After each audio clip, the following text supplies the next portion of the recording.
Hello and welcome to another episode of the Business of Business podcast. I'm your host, Roy. Of course, we are the podcast that brings you a wide variety of guests that can speak to a diverse set of topics. Hopefully, we can find something that you haven't thought about, or maybe even if you have something keeping you up at night, the material we provide and the experts that we bring on will be able to help you get past that. We just really want to see everybody be successful, and hopefully we're giving you some tools and ideas to do that here. So today we're excited to have Luke Fatooros. He is with Ideas into Business, which is smart business coaching. He co-founded his first business at the age of 23, started out in his father's shed together with his partner. He turned an idea and $800 into a $12 million retail company with 65 staff within 5 years. He unfortunately lost the business because he was making the same everyday mistakes most businesses make. His business was not structured correctly. He was exchanging time for money. He was forced on task to get through the day, not to set himself up for the future.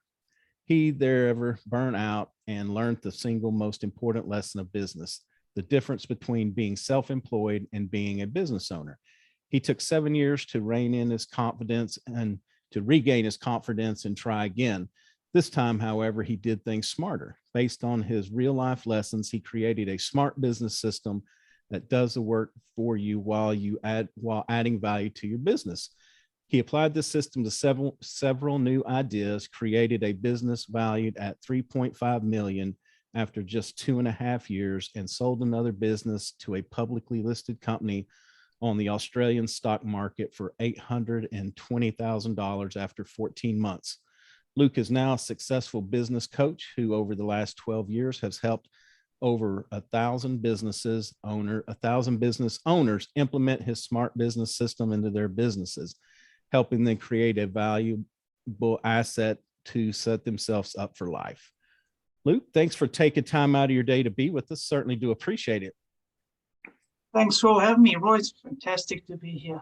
Yeah, it sounds like quite a roller coaster ride. Before we get into, the meat of this discussion, tell us a little bit more about this journey. How you got, it sounded like, you created a heck of a business and then, kind of went through so stumbled a little bit and then came back, figured it out that structure is really the key. Yeah, so what you mentioned earlier, I guess, starting out at my father's shed, $800, two young kids taking on the world. We're going to get rich and do everything a person who wants to build a business, all the big desires. But we had no idea what the hell we were doing. We just off we went.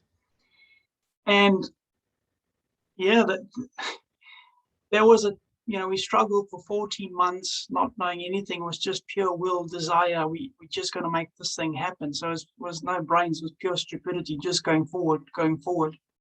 And eventually we worked out a few things. I learned how to do my first joint venture. I learned a little bit about marketing, and the business took off like a rocket, and we created a $12 million business in 5 years, and we won so many awards, and we thought we were so marvelous. Looking from the outside, anyone said, wow, these guys are incredible, they're so successful. But that success at a young age and happening the way it did, it actually set us up for failure. And it did.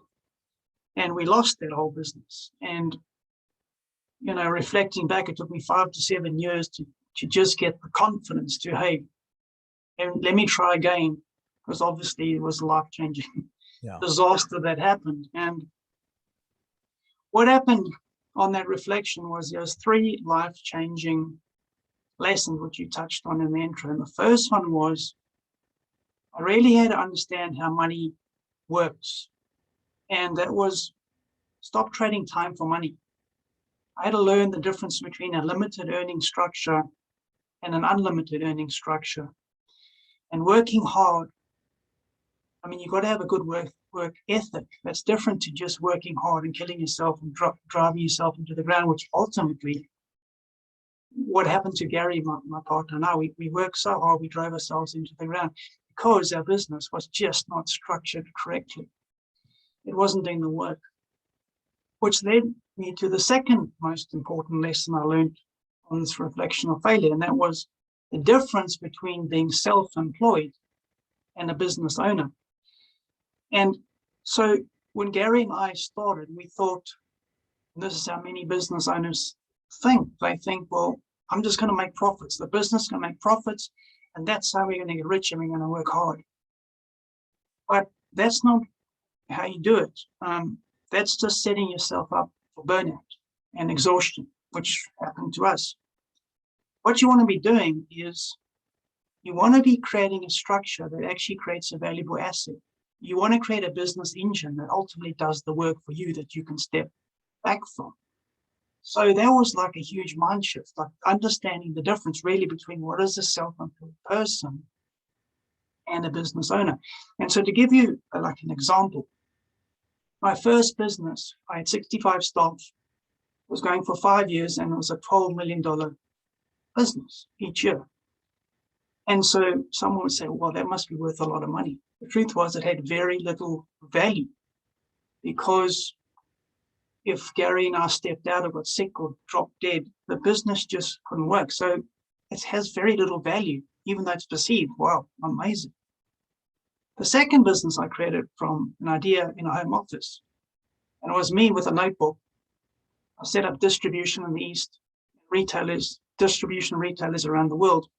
That was just me, one person with a notebook at a home office working two days a week. Once that thing was set up, obviously there's a lot of groundwork setting up, but that was valued at $3.5 million after 3 years. That's the difference what I'm talking about. Now, I had to learn this on my journey, and most business owners don't know this exists.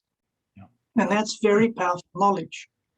And so the question is, well, okay, well, how do you do that? How do you go from an unlimited to a limited structure? How do you get an engine working for you? How do you step back so that your business actually is worth something that you can sell and you can have a life, not be eaten alive by your business, which is, most business owners are stressed, time poor, and the intent or the purpose of their business is just not what they set out.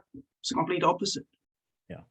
And which leads us to the chat with you today, the 7 steps, the sequential steps. And the sequencing is like the key, which I learned, because you can't build a house with the roof first to put all the fancy chandeliers in if you don't have structure. So it's all going to collapse. Yeah. And that's really how business is. People, I want to build a website. Well, let's get my Facebook page up. That's like your chandelier or your roof. Well, who are you selling to? What's your resonating message? And how are you going to scale this thing without killing yourself? So that leads us into today's discussion, the 7 steps. How did they come about? They came about through my lessons. And the first one is optimizing your mindset. Now, when you speak to most people about success in business, they will say, well, it's sales and marketing strategies, growth strategies, negotiation, products and services, websites, digital marketing, all the cool stuff. And they're right. You do need all that. But there's a piece next to that called you. And if you're not straight upstairs in the head, or you're not sorted out in your brain, well, you're going to sabotage your business, no matter how good you are at sales or marketing, negotiation or whatever. And that's really what happened to me, my first business. Because every one of us has self-sabotaging traits. Yeah. No one's exempt. And, the people who think they don't have any, or this is all rubbish, and, which often you hear, and that was me, that's the voice of my younger man speaking. They're the ones who needed the most. They need the help the most, but the ego says, no chance, not me. I've got it all worked out. And, these self-sabotaging beliefs usually stem from our childhood, the way we were raised, the beliefs instilled in us. My biggest problem was my ego, the success. No one could tell me. Look what I've done. What have you done? Can't tell me. What I couldn't see was my business was a train racing towards the wall at 300 kilometers an hour. No chance, not anyone's going to tell me any difference. I had a crash, burn and learn. But things like people who have issues with money is very common in business. The way they're raised, the teachers, the church, the parents, whatever. You know, if they're told rich people are evil, or you have a low self-esteem or low value of money. If your service is, say, $150 that you charge for your service, but you have this thing with money where you don't believe people will actually pay you for that because you're not worth it or whatever, you're going to start selling your service for $40, $25. And so that's what you call self-sabotaging traits. It doesn't matter how much time, energy, and effort you put into your business strategies. If you don't optimize your mindset, your business actually doesn't have a chance. Yeah. So that's why step one is, hey, you got to fix your brain up. You do need help. Yeah. Yeah. And so many times we let the business start driving us instead of us driving the business. And I think, you're right, because when we trade that time for money, then all that means is we just have to work more to earn more. And then, of course, like you said, it leads us down that path to burnout. Correct. It's a vicious cycle, because cash flow gets tighter. Okay, I need to work harder, but you got no time. And then you get exhausted and you just can never get out of that rut. Right. That's a structure problem. Yeah. And so the second piece is optimizing your niche. So this is step two. So here's a very common mistake in business. People try to sell their products and services to the wrong customers. So you can't sell meat to a vegetarian. Okay? It doesn't matter how fancy your sales pitch is, if the meat's been blessed by the Pope, how many times you practice your pitch, how many energy put into your presentations, you can change the price. It doesn't matter what you try and do. A vegetarian is just not going to buy your meat. They're not your real customers. Right. What you want to rather do is spend your time finding meat lovers and sell to them, not try and convince and spend energy trying to convert a vegetarian. That's just not optimizing your energy and time in sales. So the lesson there is, stop trying to waste your time trying to sell to the wrong people. And what I find is, dealing with lots of businesses over the years, most businesses are taught just to sell. The sales managers set budgets and targets and they slam the hell out of the sales teams. Get on the phone, you've got to make 100 calls today, blah, blah, blah. That's not really smart, because first of all, who wants to be a salesperson being told to go to hell every 5 phone calls, and maybe after 50 phone calls you get a break? Right. But what is that doing to the brand of your business, where you are a pack of hounds selling, hounding customers, trying to convert customers, the wrong, just pressure tactics, manipulation tactics, which is, if you know what I'm talking about, you get these sales phone calls out of it all day, hounding you. No one enjoys that. And it doesn't have a good reflection on the brand. So what should you be doing? This is where I think a lot of marketing companies get things wrong. There's a difference between your ideal customer and your real customer. So one of the first things you always hear is like, what is your ideal avatar? What is your ideal customer? What do they look like? The truth is, I've found, because I've built a lot of businesses, not all of them have worked, as you know, Roy.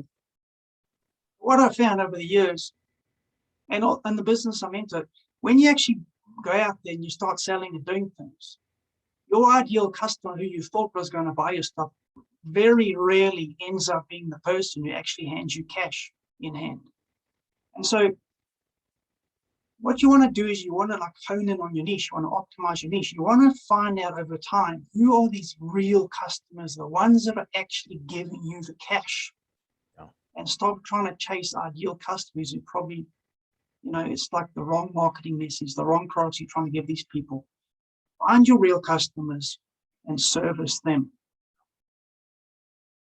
And go ahead. No. I was just going to say, because, even marketing, if we don't really niche down to our buyers, we end up spending a lot of money casting this wide net over people, like you said, we're the meat salesman and we're throwing a wide net over vegetarians as well. And even if we, maybe it's something that they may not know that it's not for them, then we can waste our sales team's time. We waste, a lot of time and energy talking and dealing with people that ultimately aren't our customers anyway. True. And then what happens in that situation is the manipulation, the pressure tactics. And some people are polite and they give in to the pressure and they buy the stuff. But that leads to resentment of that salesperson, resentment to that company's brand or name, because no one likes to be sold under pressure or manipulated into selling something. You want a customer to walk away saying, this is the right product. I love that salesperson. I love the company. I'm going to refer my friends to them.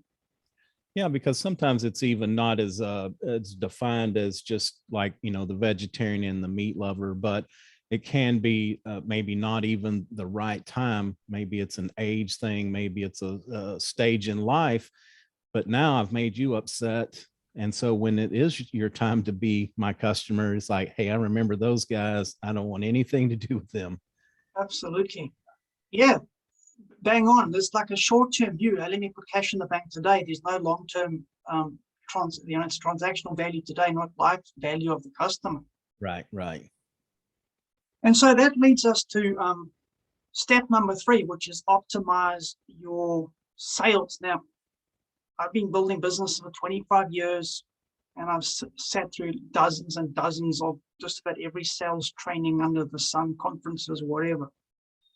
And they all tell you there's a sales cycle or sales model, and find the leads, connect, qualify, present, overcome objections, close the deal, nurture, and all these fuzzy terms. But I believe that these sales cycles are missing out on the most important pieces to be successful in sales. And I'm talking long-term view here. And I believe there's 2 secrets that every sales process needs to be successful in sales. And the first one is what I'd be called becoming a master salesperson without all the tactics and pressure. And that is let your customers buy, don't sell. Right. And it's quite hard for people to imagine, but there's the process that you set your framing up properly and you just allow the customer to be in control of the equation. No. That puts them at ease, number one, because they can make the choice to back out or not. And generally, they're more inclined to buy from you when they feel in control. So they buy. And the second thing I'll actually ask you a question is, what is that thing, that number one thing, Roy, that you are subconsciously scanning for when you're going to buy something from someone? You know what that is? Well, for myself, usually it's trust. Hang on. Is it? Okay. That is, not many people get that right. That's exactly it. It's trust. When you're going to buy something from the salesperson, you haven't even looked at their product or service yet. They haven't even opened their mouth. You are scanning for that one thing. Do I trust this person? Right. And if you violate that, doesn't matter how good your sales pitch is, or how fancy your product is, or how many 5 stars it's got. They don't like you, don't trust you.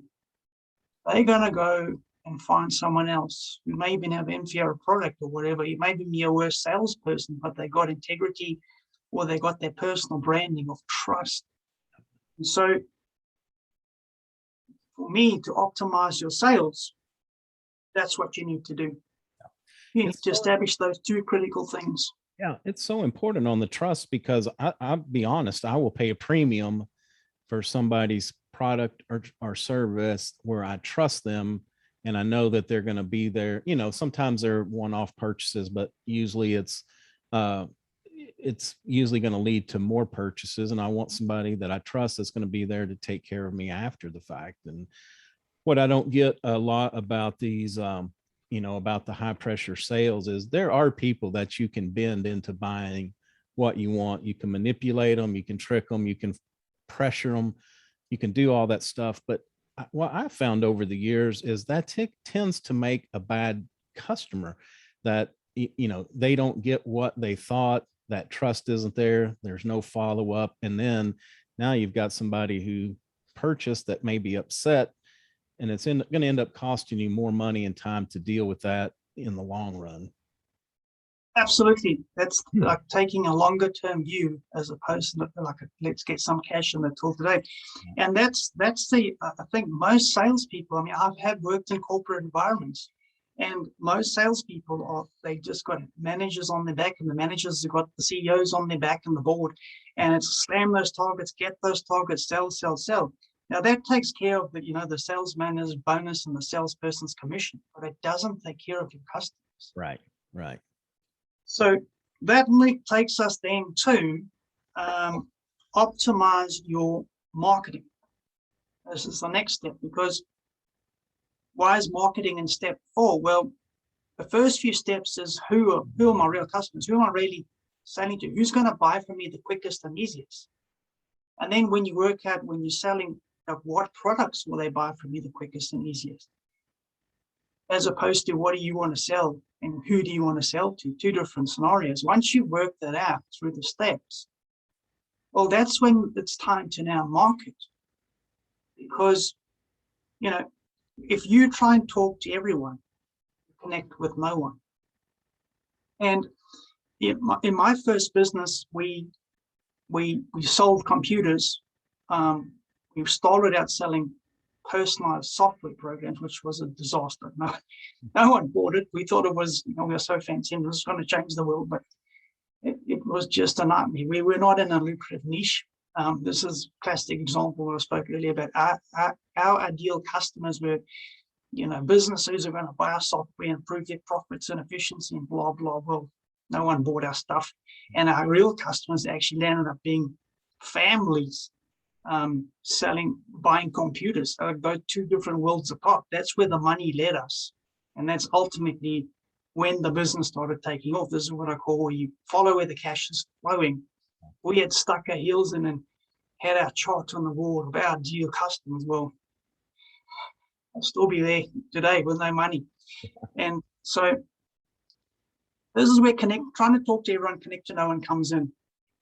So when we started selling computers, customers will start asking us, like, guys are nice guys, but your software is just not interested. But however, do you sell computer hardware? This is what I call following the money, shifting from non-lucrative niches to niches. Customers were just asking us, we weren't even trying to sell something. They were asking us, can we buy? Yeah. So we started selling computers. But if you take computers, that's a huge niche, right? You can have IT managers in there, you can have larger businesses, property owned, who have bigger budgets. You can have small little companies, home operators with tiny budgets, families, bargain hunters, gamers. They're all buying computers. But you have to have like every one of those will have a separate resonating message. Right. And that's where you have to find out, well, who wants to buy from you and what do they really want to buy? And so in our business, when things went from struggle to the rocket taking off is the process I'm sharing with you, the first few steps. We found that these people were buying, but who was buying from us the quickest and easiest? Who was our most lucrative niche? And that became families. Families, because this was back in the 90s in South Africa, so computers were not mainstream. Right, right. And so we tapped into this, and then we started honing our messaging, our offering towards families. And so targeting a message, a resonating message towards a family is very, very different to an IT manager of a corporation. Yeah.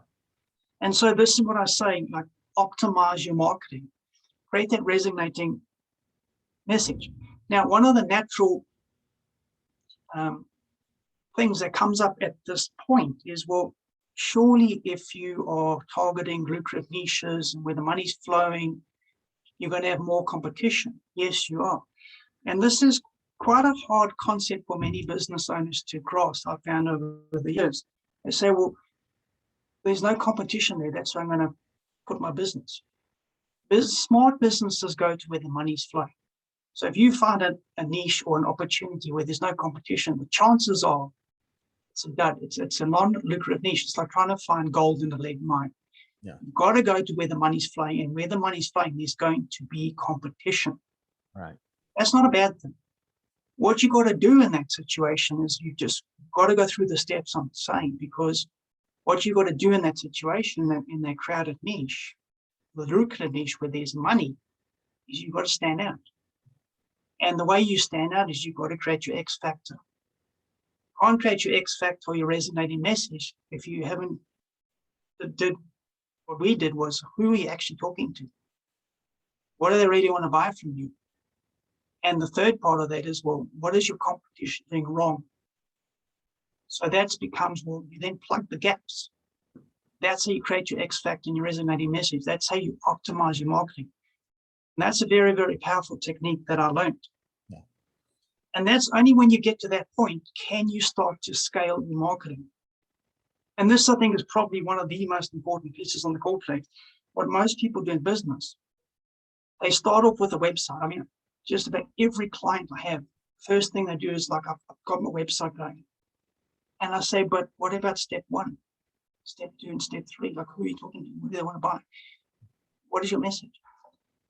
But they've spent $10,000 in Facebook ads, and they got a digital marketing agency, and they got an SEO company doing all the stuff. And I'm saying, well, what are they marketing? That's just, if you can't tell me on this call, what is your resonating message? Like, why are you standing out? First of all, what niche are you in? Right. And why are customers come to you, not competition? If you can't answer that, how are you spending all this money? What are you actually marketing? Just noise and confusion. You're hoping, like many do that. Well, if we market, our customers will work out why we are different. I can buy from us, which is ludicrous, right? Yeah. And that's what happens. Yeah. And so that's why step 4 is happens then, not before. Yeah. And the other part of that, using computers as a good example, that when we think about that, what are we going to market? If we don't know our niche, what are we going to market? Because if we're marketing to all computer users, that's a lot of inventory. It's a lot of different configurations. It's a lot of, screens. It's a lot of inventory. And so knowing that, we pick one out, maybe, it's the family, like you said, this typical setup is what works for most families versus, the gamers or the business people. So it helps us to, kind of on that back end as well, to have the product that they're going to want, not, a gamer calls you out of the blue, and that's just not who you target. It's easy to say you're not in our customer base, but these people are. Right. Yeah. This is what I refer to as optimizing your business engine, so that you're not wasting time doing all these wrong things. The process that I'm explaining, the steps, is what I call the fastest route to cash. I just go with the cash is flowing. Your objective in business is to be profitable, give yourself time and money and a lifestyle of your choice, not chasing dead ends and killing yourself, all the wrong bits and pieces. And this is where the optimization strategies come in the steps. Yeah. Which then leads us to point 5. And this is now optimizing your efficiency. So you've got all the stuff going, you worked out what you're selling, who you're selling to, your marketing is kicked in, you've got an accurate message. Well, then you need to start optimizing your efficiencies, your workflow processes, because obviously this steps you out of the engine, otherwise you're forever in that engine. And again, this was a great lesson I learned. The real money is not in your products and services. It's in your ability to leverage your time, energy, and resource to selling your products and services. And one of the best ways to do this is through joint venturing, like tapping into others. You've already got everything out there. Just tap into, learn to joint venture with other businesses so that you don't have to reinvent the process. They've got all the infrastructure, they've got customers, they've got everything going on. And so one of the ways is through joint venturing. But to create joint ventures, you actually have to have time to set up a joint venture and do a proper job. And the more inefficient you are in the business, the less time you have. And the reason why is because you're so busy chasing your tail. You are doing all the work. not your business. Right. So there's 4 ways to become more efficient in your business. The first one is stop trading time for money. The second one is create an unlimited earning structure. Third one is systemize your business. And the fourth one, which I mentioned, is use joint ventures to grow your business independently of you. And when you do this, this is like the foundation. This is the formula that creates a business engine that does the work for you. Your business starts to grow independently of you. And this is how your business gets value in it. And this is how you create a valuable asset to set you up for life. And when you build a business this way, which is how I built my second business and all my subsequent businesses, you work far less hours, you're under way less stress. And of course, you can build an asset that you can cash out on, which I've done a few times. I mean, this, like I said, this was the biggest lesson I learned. That you build an asset that you can sell. You don't just keep working like a nutcase every day to build profits. Yeah, it's tough. If you don't systemize, like you said, if you end up having to touch everything that goes out the front door, you become limited by their 24 hours in every day. And so, setting that system up to where we can really make it happen without us having to touch every unit or be a part of every service, that's how we really grow exponentially. And, you brought up something else a little earlier about, what would the business be worth? But it's the same thing. If this business is dependent upon you touching everything, typically your business, if you want to go sell it, will be valued much less, because if you remove yourself from the business and this other person that's buying it, they're typically not wanting to buy a job. They're wanting to buy a business. Absolutely. Absolutely. You have to demonstrate that that they are buying something that runs, because if they have to put themselves and try and figure out everything you're doing, that's not very attractive for them. Right. And so you got to demonstrate this is like a machine that they just turn the key and put, indicate and put the lights on. That's what they're looking for. Right, exactly. And so the next piece is, okay, so you've got your flow processes, your systems. The next thing is you want to optimize your team. And what most people do is they do this the other way around. They get a team and then they try and systemize their business, because, I don't know, that's what they do. And I guess it's just a natural part of the business evolution. However, the trouble is, if you have staff with no systems, what are you doing? You're just creating more headaches for yourself, because the staff don't really know what they're supposed to be doing. Many of them try, but there's gray areas. There's all sorts of things that drive the boss mad, drive the staff mad. The staff leave because they get frustrated. They don't think there's proper leadership, and that's because just inefficiencies. The business has not been optimized. It's not ready yet to actually take on staff. So the staff are there to help the boss, but what they actually do is drive the boss nuts. They drain more of their time and put more stress on. The complete opposite of why you employed someone in the first place. Yeah. And so step 6 is optimize your team. And your chain is only as strong as your weakest link. Yeah. Now, it's very common for business owners and managers to blame staff, shout and scream and carry on when things go wrong, but often screaming and shouting, carrying on doesn't really fix the situation. Right.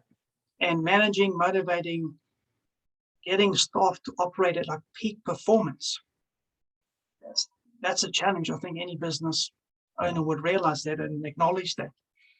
And it's no good promising the world to your customers how good you are if your staff keep letting you down. And one of the reasons they're letting you down is, well, because you probably don't have systems in place for them to execute. And the busier you get, the more messy things become. Yeah. And so, this happens every day. And usually staff are the biggest overhead, and managing staff are the biggest stress points for business owners and managers. I think everyone agrees that's not used.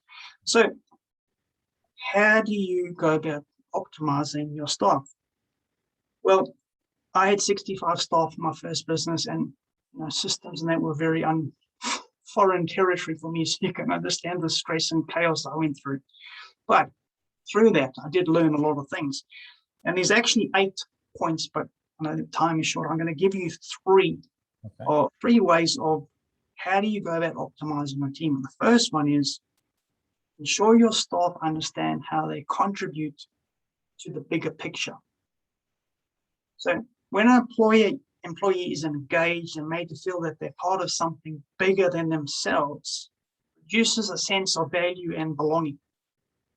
And this in turn makes them perform better and produce more favorable results compared to an employee who's just given a task and a manager looking over their shoulder and shouting and screaming at them. The second one is structure first, staff second. So you don't want to bend your business to fit a staff member's tantrums, tempers, demands, personality, or what they're good at or not good at, which most businesses do this. They create a structure to fit their staff in. That's a recipe for disaster. What happens when a staff member leaves? Well, you suddenly have a huge crack in your business structure. Yeah. So every position should have a set of responsibilities to optimize the performance of that position. And then what you do is you then go and find the right staff member to fill these positions that optimize your business. Not any staff member, the right staff member. And the third one is don't be held to ransom. So many business owners are held to ransom by staff members. They live in fear that the staff members will leave, and then what are they going to do? And so they pander to staff demands to the detriment of the business. But if you are clear on the positions that make your company work, that needs to function, and inside each of those positions, you're crystal clear on the responsibilities that make that position optimal, well, then you're quite comfortable to go out and find the right people to fit your profile, your tasks. You're not dependent on someone jumping and screaming and holding you ransom. Yeah. And so, like I said, there's actually 8, but we'll just do those 3 for the time. And then, so did you want? Sorry, yeah, no, I was just going to say it's very important because, and before you got into that, I was going to say, we need to step back to that last step, to the systems that we create, because a lot of businesses that I work with, it's the business or the management has failed the staff, not the staff failing the business. And I think that we get that wrong because we've done one of 2 things. We haven't hired the right person to put in that seat. And that's number 1. And then number 2 is like, I think you said in your, in the first step of that is that we don't tell them how they are an integral part of this business, what they do. And it can be as simple as a receptionist, that you're the first person that people talk to and the first person that people see when they walk in. You are one of the most important people in this business, because if they come in and you're sour, you're out the door. And so, but just working with people like that, like you get a bad phone call and it makes you upset, walk away, get somebody to cover your desk for 15 minutes, clear your head. Don't sit there and talk to that next customer with the hangover of being upset at the last customer. So anyway, I feel like that a lot of times that, we look at staff and say, oh, that person is not they didn't do a good job. And I just think we set them up for failure a lot of times. 100% agree, right? Yeah. Okay, so the final step of building your business engine is optimize your wealth.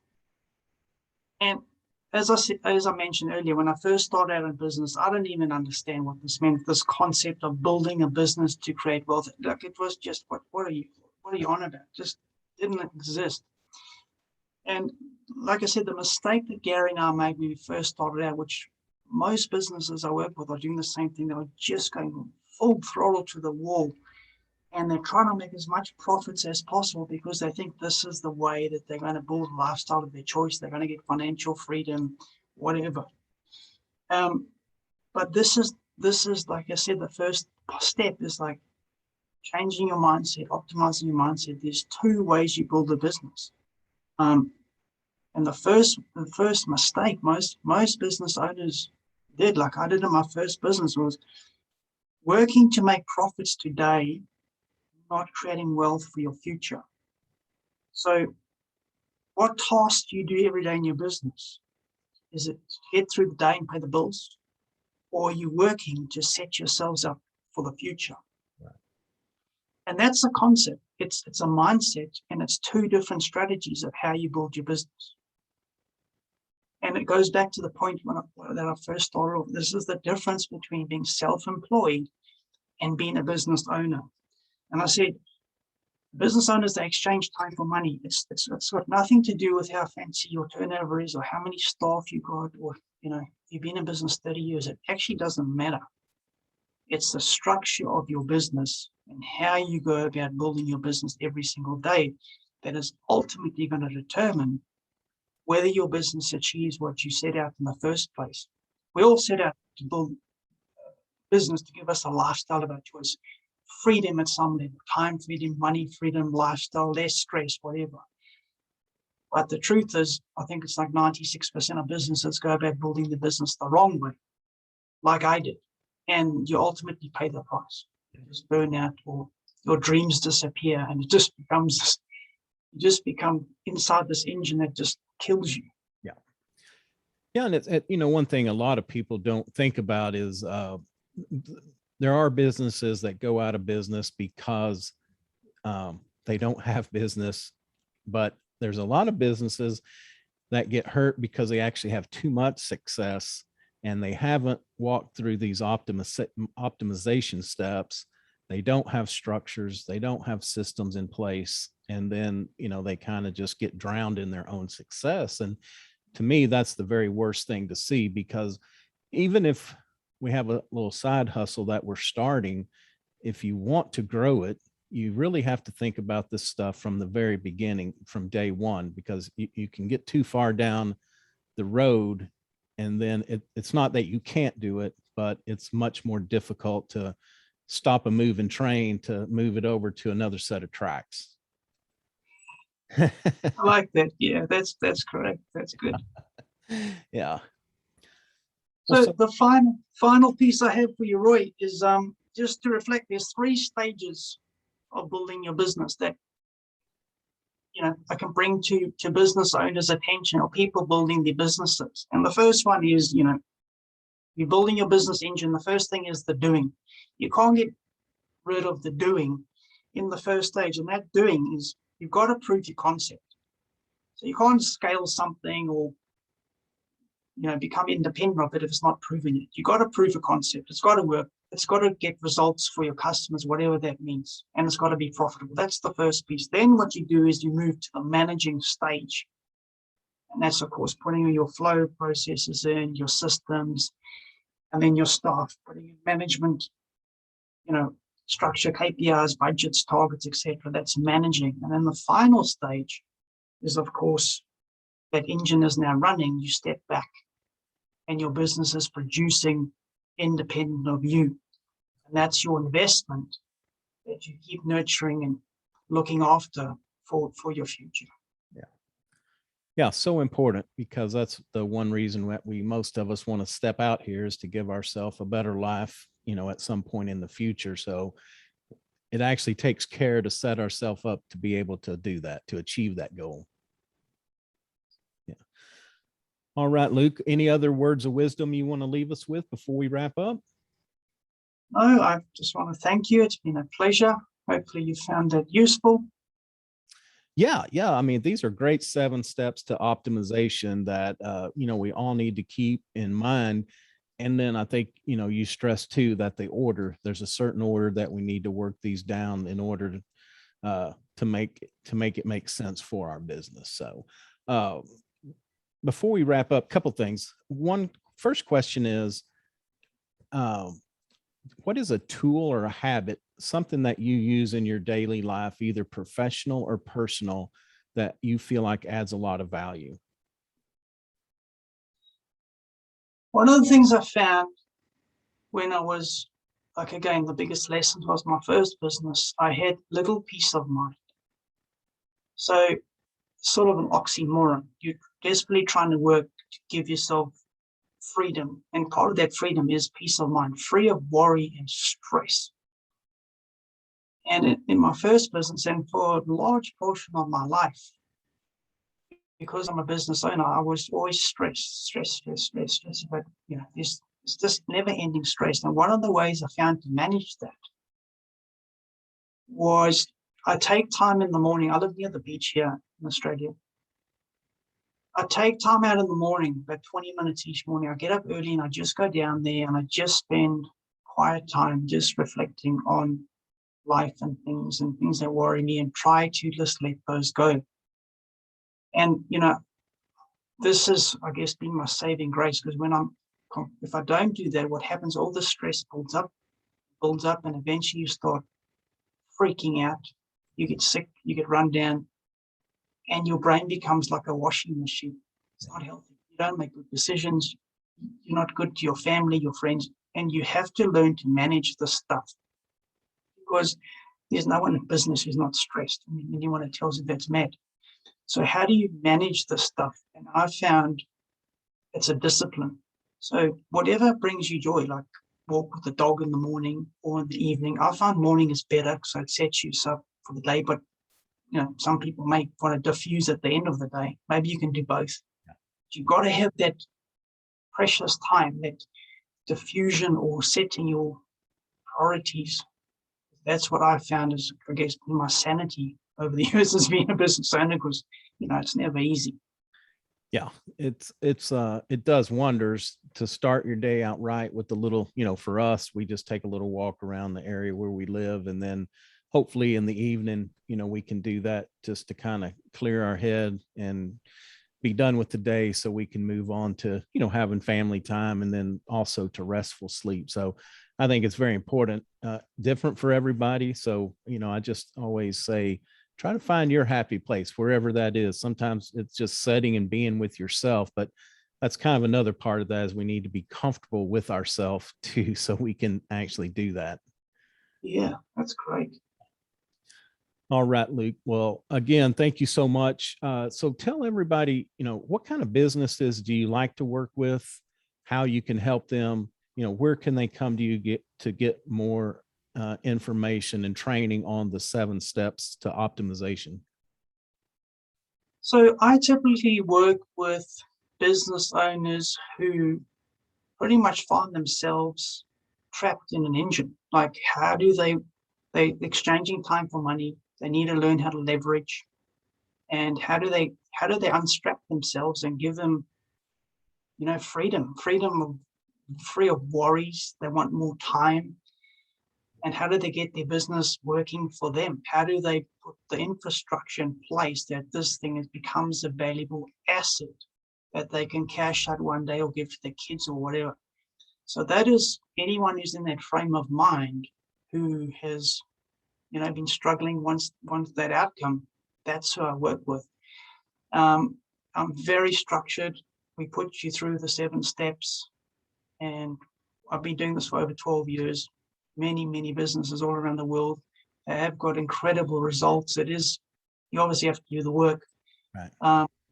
And so there's 2 ways. You can either just go to my website, ideasintobusiness.com, and contact me on the contact page. Or if you want some free training, it's a full 90-minute masterclass of what we've talked today with the downloadable blueprint of the 7 steps, just go to ideasintobusiness.com/free training.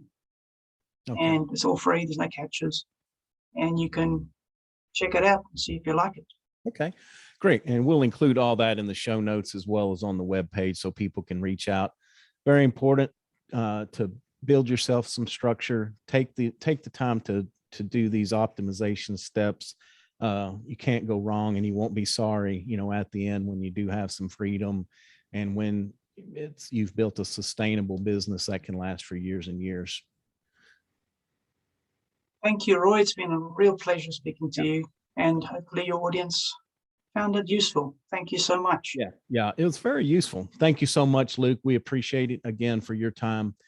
That's going to do it for another episode of the Business of Business podcast. You can, of course, find us at www.thebusinessofbusinesspodcast.com. We're on all the major podcast platforms, iTunes, Stitcher, Google, Spotify. If we're not on one that you listen to, please reach out. I'd be glad to get it added so you can listen easier. Also, we're on all the major all the major social media networks. Usually hang out on Instagram a little bit more than other places. So reach out. We'd be glad to interact with you over there.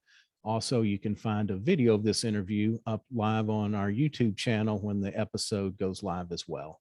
So until next time, take care of yourself and take care of your business.